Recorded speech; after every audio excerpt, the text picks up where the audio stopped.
I'm going to be talking about an interesting subject, but not particularly cheerful, because the Canadian trucker protest is still going on, but it's winding down, and I thought I would cover that because people don't really know what's happening. And I don't mean that they don't have, communication or whatever. That's probably been hobbled. But what's really going on in Ottawa is something that every Canadian should know about, and most Canadians don't. In 2016, a bunch of Canadians, I'm not sure how many were in the group that went over, but a bunch of Canadians in CSIS, the Canadian Secret Service, an arm of them, and I guess as part of the Canadian military, they put together some, what Canada would have tried to achieve was an equivalent of the U.S. Navy SEALs.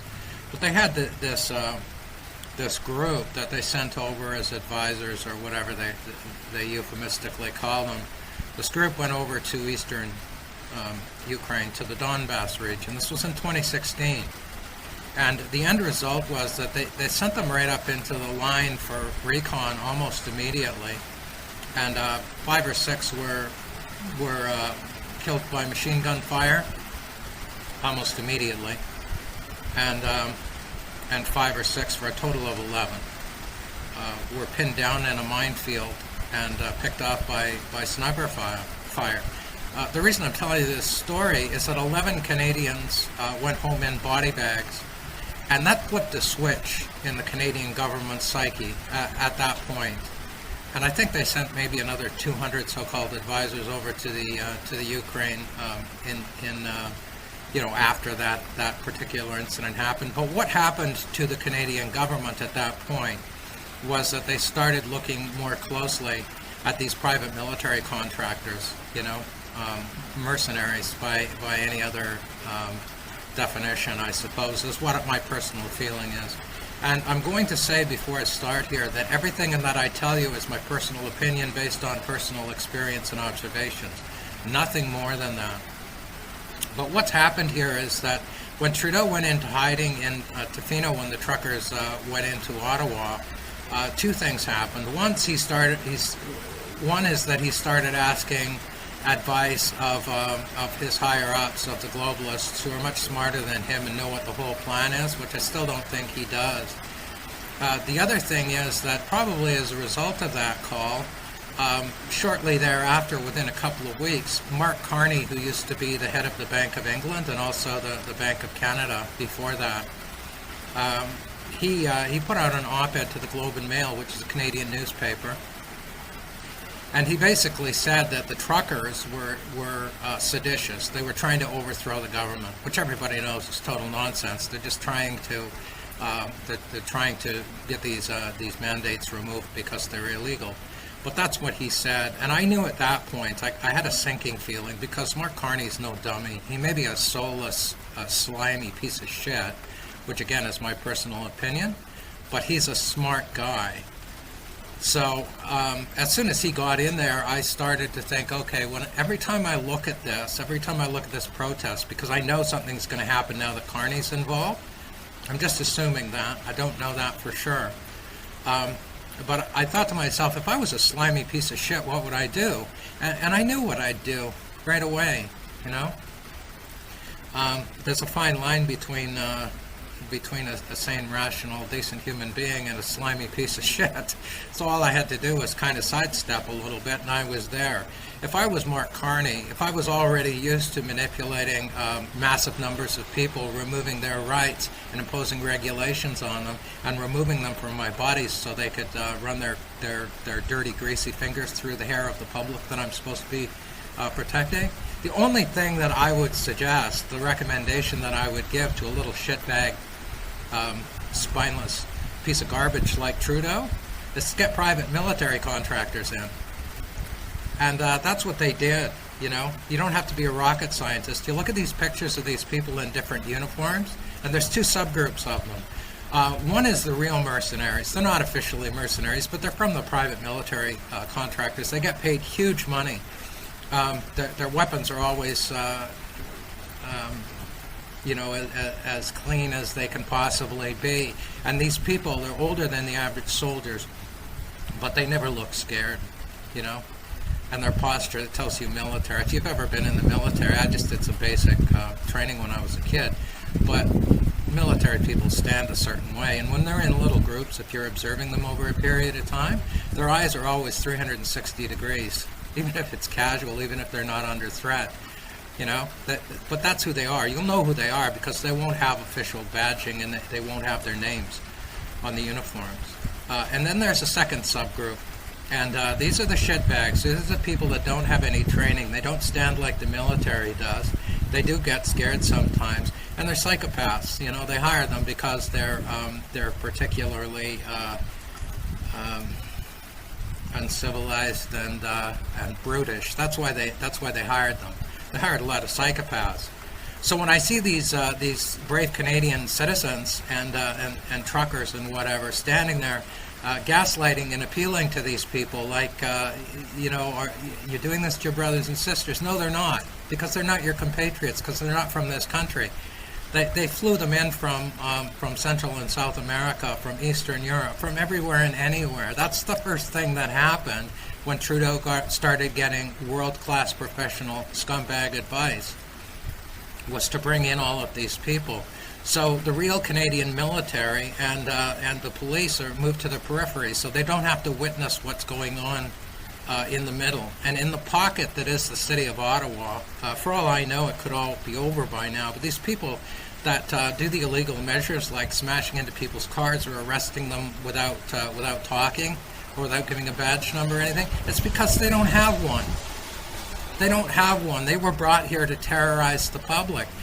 And those scenes that you see where some stooge is pulled out of the crowd, or some particularly loud or aggressive protester is pulled into a group of these people and they start beating the fuck out of them, I guess that could possibly be a real protester, but most likely it's a plain-clothes version of one of the other psychopaths, and they're just doing it and filming it. They're filming it themselves to terrorize the public, to make them think that that's what their brothers and sisters in the police and the military are doing to their own citizens. And the message they're really sending psychologically is that Canadians have always trusted their military and police forces with good reason. They're brave, awesome men and women that are doing the best they can for their brothers and sisters in Canada. So if they're doing that to people, they must have done something worse, and this must be a real problem, and there had to be a good reason for it. And for anybody that's thinking about, flying or driving to Ottawa, they just say, holy fuck, that one had to break his arm or give him a concussion, or maybe he's going to die. And speaking of death, I think that horse incident, that was murder. They could have been Canadians on those horses, absolutely, for sure. But that aside, and God rest her soul, what an awesome person, and what a horrible tragedy. But these people that are standing in those lines that don't have military bearing, that have weird colored uniforms with no name tags, yeah, they're there to beat people up. They are absolutely 100% psychopaths that are not that much different from the public, except that they're bigger, and they were hired for their emotional detachment from anything human.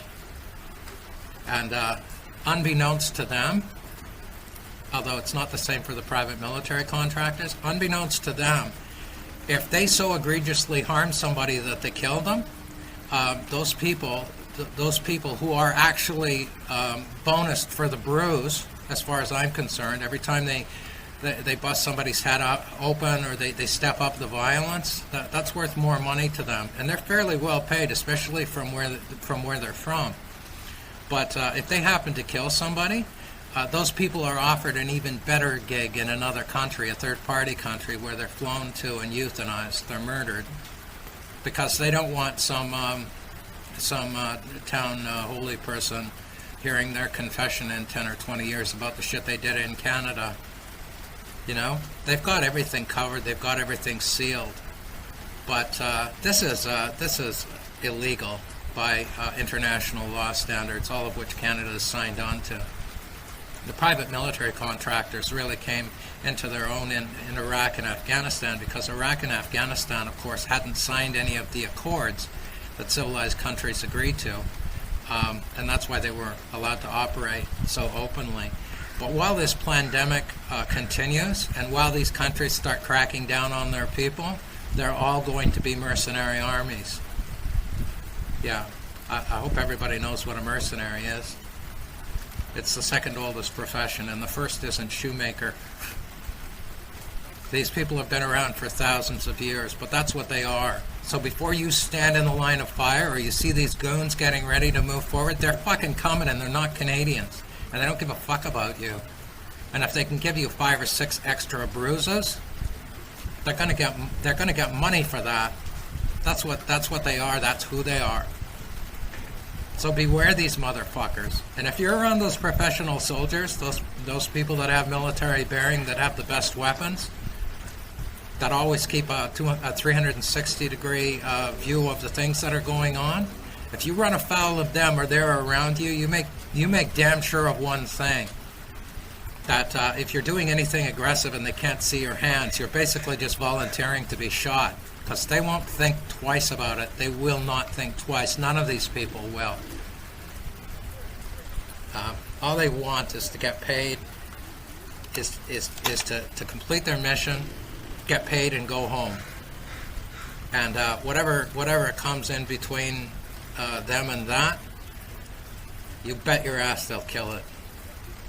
So be careful. Be careful. I think Mark Carney's involved, but I can't say that I know that for sure.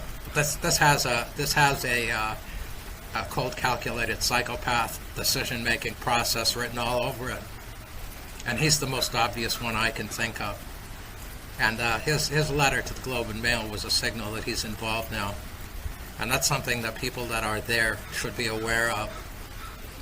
Because Justin Trudeau, you know, he can't take a piss without somebody holding it for him. But a guy like Carney there is extremely fucking dangerous. So please keep that in mind. Sorry to be a downer, but that's the way it really is. Look at their uniforms, look at the way they're standing, look how they interact in groups. And then look at the big picture. All the real police and military are on the periphery, so there's no witnesses in the middle. So they won't implicate themselves. Yeah, it's the real thing. And it's going to spread. Anywhere there's a protest anywhere in the world, you'll find these people. And they're building up an army of them. You know, because climate change, right? Fucking insane. That's what Mark Carney's official position is now. He's the climate change marshal of planet Earth. And when Prince Charles was talking about him and he building up an army with trillions of dollars at his disposal, did you think he was talking about himself in the third person? Yeah, maybe he was talking about Mark Carney. Just maybe. International law has been broken. Even before that, the Canadian government, with all of these global world leaders, like Trudeau and Singh and what's her name, the Deputy Prime Minister. Fuck, I can't even remember her name. She makes me so mad. These people are not your friends. They've already taken over the government. The globalists have already overthrown the Canadian government, Canadian democracy, and this is just one more, but very blatant signal that they have abdicated their responsibilities as being representative of the Canadian populace. Please get this around. People need to know. Shout out to Keenan. He got arrested. I hope you're not still in the slammer, buddy, but I know you'll figure this out. Respect to you. Have a nice day. Well, brother, I think you're spot on with your analysis. They're definitely mercenaries. I'm getting, from what I saw with my eyes and the reports I'm getting, well, not reports, but the information I'm coming by, they were speaking different languages. And there's UN planes spotted right here in North Bay. I got the video. I didn't get a chance yet to go see it myself. I just got back. Well, yeah, and thanks for the concern, man. Much appreciated.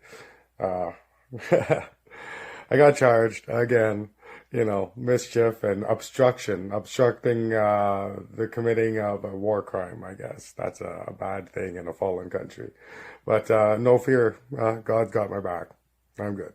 Thanks for the concern.